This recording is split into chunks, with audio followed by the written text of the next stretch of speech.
आज हम शिकायतें क्यों कर रहे हैं? हमने लड़ाई लड़ी कब है? हमने भाईचारे के ऊपर लड़ाई कभी लड़ी है? हमारी तो लड़ाई हमेशा मंदिर और मस्जिद के ऊपर रही है, और आज देख लीजिए मंदिर भी बंद है और मस्जिदें भी बंद हैं। मेरे भाइयों, मंदिर और मस्जिद के मुद्दों से उठकर विकास के मुद्दे पर आइए, भाईचारे के मुद्दे पर आइए, देश की उन्नति के मुद्दे पर आइए और भाईचारा हमेशा कायम रखिए। क्योंकि मैं मुसलमान हूं, लेकिन मैं जानता हूं कि हमारा कुरान हमें भाईचारे का निमंत्रण देता है। हिंदू भाई हैं, इनसे पूछिए कि क्या हिंदू धर्म नफरत सिखाता है? मैं एक मंत्र आपके सामने पढ़ता हूं और देखिए इस मंत्र में क्या कह रहे हैं रामचंद्र जी। रामचंद्र जी कह रहे हैं, प्रतित्यम चारुम धर्म गोपीथाय पुरुहु यसे मरुद्रिग्नागही। प्रतित्यम चारुम धर्म गोपीथाय पुरुहु यसे मरुद्रिग्नागही। तुम्हारे शब्दों के बाण से, तुम्हारी जबान से निकलने वाले कोई शब्द से किसी दूसरे व्यक्ति को तकलीफ नहीं होनी चाहिए।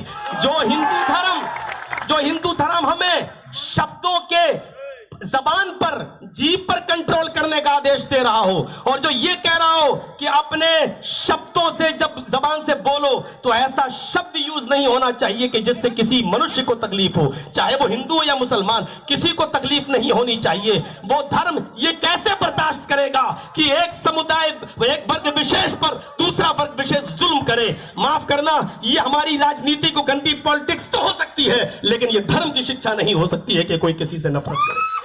आज अफसोस होता है कि हिंदू और मुसलमान बनाने की कोशिश की जा रही है। हमारा कुरान भी यही कहता है, या अय्युहन्नास इन्ना खलकनाकुम मिन ज़करिन व उन्सा। है संपूर्ण जगत की मानव जाति, हमने तुम्हें एक मर्द और एक औरत से पैदा किया है। हमने तुम्हें एक पुरुष और एक स्त्री से जन्मा है। तुम्हारा बाप एक है और तुम्हारी माँ एक है। तुम्हारा बाप आदम है, तुम्हारी माँ हव्वा, जिसको हम वेदों में आशु और युवती शत्रुपा के रूप से हम जानते हैं। हमारा एक ही बाप है मनु और एक ही माँ है शत्रुपा। हम सब उसी की संतान है, हम सब उसी के बेटे हैं। लिहाजा जब बेटे हैं तो सब भाई भाई हैं। लिहाजा ये धर्म के ठेकेदार जो आज धर्म के ठेकेदार बने हुए हैं, इनको ना धर्म से मतलब है, इनको सिर्फ अपनी कुर्सी से मतलब है। आप भाईचारे को समाप्त मत कीजिएगा, अपना भाईचारा बनाकर रखिएगा। और एक बात और कह देता हूं आपसे, इस देश की दो आंखें हैं, एक हिंदू और एक मुसलमान।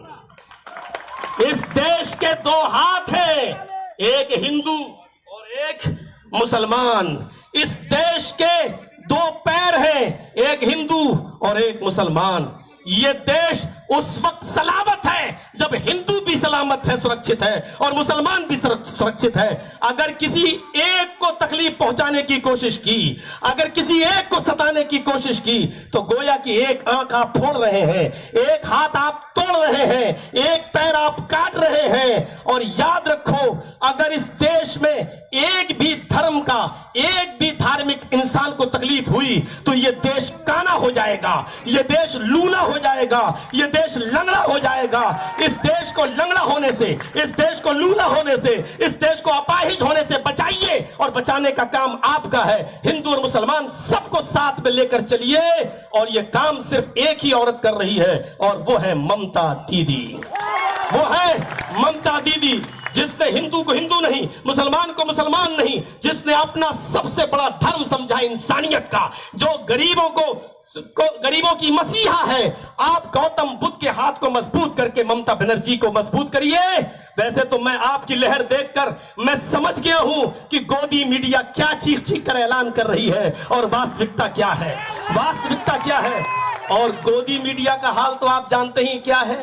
गोदी मीडिया का हाल कभी सही सच्चाई में समझना है तो यह समझ लीजिए कि गोदी मीडिया यह है कि कोई आदमी अगर पानी में डूब रहा है तो उसको बचाएगी नहीं। कोई आदमी पानी में डूब रहा है और ये गोदी मीडिया उसके सामने पहुंच जाए तो ये उसको बचाएगी नहीं, बल्कि उसके मुंह में कैमरा घुसड़ के पूछेगी आपको कैसा लग रहा है, इस वक्त आपको कैसा लग रहा है, इस वक्त आपको कैसा लग रहा है।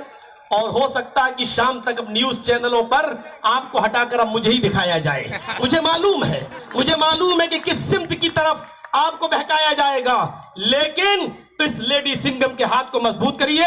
ये घायल शेरनी है, घायल शेरनी। अमित शाह और मोदी जी ये सब जहरीले सांप हैं, जहरीले सांप, और इन सांपों के सरों को कुचलने के लिए अकेली शेरनी काफी है। बस आपसे निमंत्रण करता हूं, आपसे अपील करता हूं कि ममता बनर्जी को मजबूत करिए और देश में भाईचारा बना रहने दीजिए। कोई खुश नहीं है इस गवर्नमेंट से, कौन नहीं जानता किसान आज कहां पहुंचे हुए हैं, व्यापारियों का आज क्या हाल हो रहा है, स्कूलों का हाल आज क्या हो चुका है।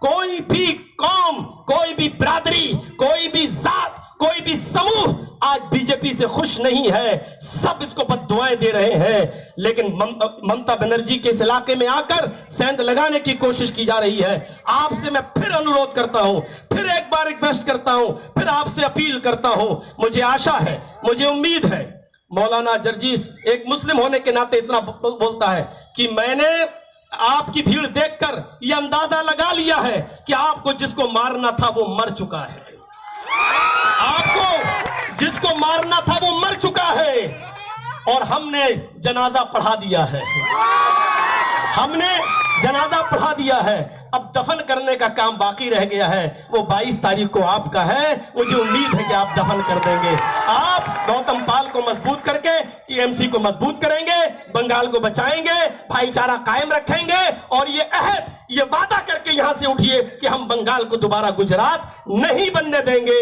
और ममता दीदी को हम फिर से लाएंगे। पहले बंगाल में लाइए और फिर हम सब मिलकर कोशिश करते हैं उनको दिल्ली पहुंचाने की।